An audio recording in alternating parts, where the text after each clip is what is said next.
High বন্ধুরা, হঠাৎ করে গেস্ট আসায় ফ্রিজে ভেটকি মাছের ফিলে ছিল 12টা। তো সেটা আমি এখন ভিনিগার আর নুন দিয়ে ধুয়ে নিলাম। ধুয়ে নেওয়ার পরে এখন আমি গোলমরিচ, লেবু আর নুন দিয়ে মাখিয়ে নিচ্ছি। লেবুর দানাগুলো আমি ফেলে দিচ্ছি। আসলে এটা ম্যারিনেট করে রাখছি। এই যে এরকম সাইজের ফিলে, দেখো এই যে এটা আমি মাখিয়ে নিচ্ছি। এটা আর একটু ভালো হবে।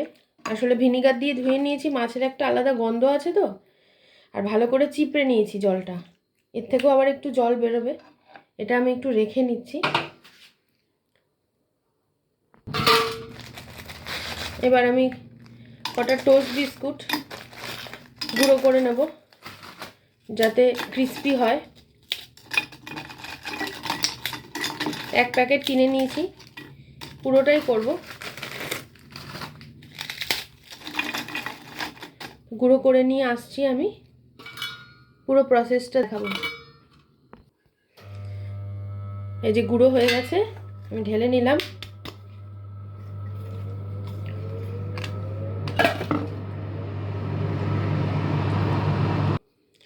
এটার মধ্যে আমি এবার দেব পেঁয়াজ,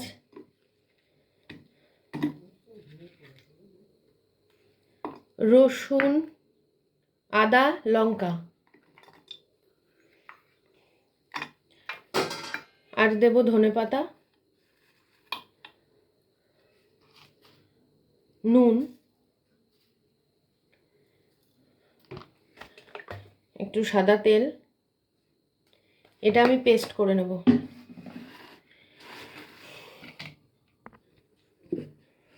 এই যে বাটাটা হয়ে গেছে। এবার এটার মধ্যে লাগিয়ে আমি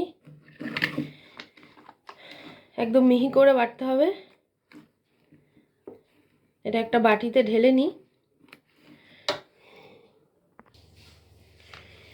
বাটাটা এর মধ্যে ঢেলে নিয়েছি। আর একটু নুন দেব, যেহেতু মাছটা পড়বে। আর মাছে যদি আরও জল ওঠে তাহলে কিন্তু আরেকবার মাছটা চিপড়ে নিতে হবে। আমি এটার মধ্যে একটা ডিম দিলাম, আমি আলাদা করে আর গুলবো না। দিয়ে নিলাম। এটা আমি এইভাবে নেড়ে নেব, তাহলে একবারেই হয়ে যাবে আমার। আমি ওদিকে তেলও বসিয়ে দিয়েছি, আমার যেহেতু তাড়া আছে। আর একটু গোলমরিচ দেবো আমি। এটা পেঁয়াজটা কম লাগে, আদা রসুনটা বেশি লাগে।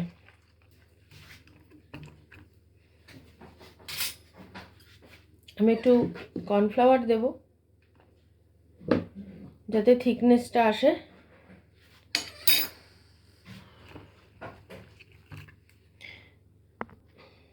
এবার এই ফিলেগুলোকে এটার মধ্যে ডিপ করব,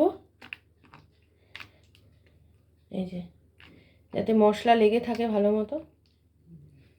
ডিপ করে এই যে যেটা আমি এই যে গুঁড়ো করলাম বিস্কুটটা, এটার মধ্যে কোট করে নেব। একটু চেপে চেপে কোট করব।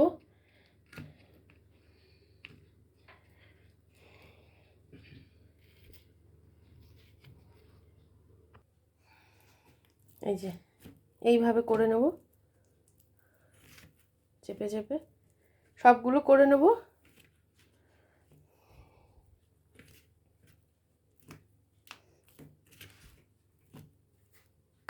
তেলটা বসিয়ে রেখেছিলাম, ছেড়ে দেব।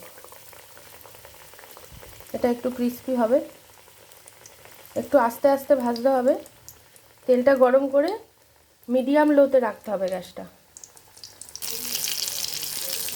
হয়ে গেছে, দেখো।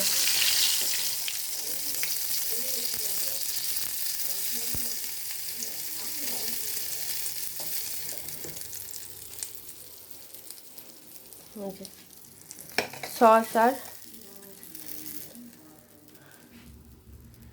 আমি ভেঙে দেখাচ্ছি তোমাদের একটা। দেখো বন্ধুরা, ভালো মচমচে হয়েছে, দেখেছো? এই যে ছুরি দিয়ে দেখাচ্ছি যার জন্য।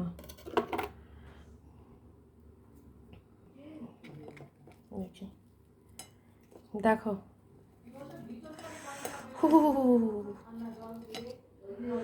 দেখেছো?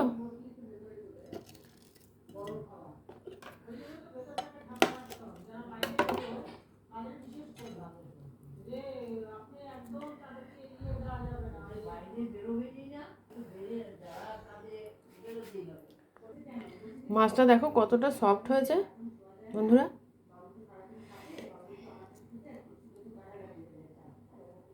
খেয়ে দেখাই তোমাদের।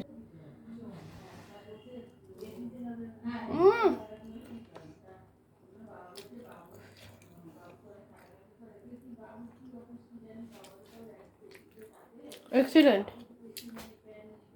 টাটা। আমার চ্যানেলটা সাবস্ক্রাইব করবেন,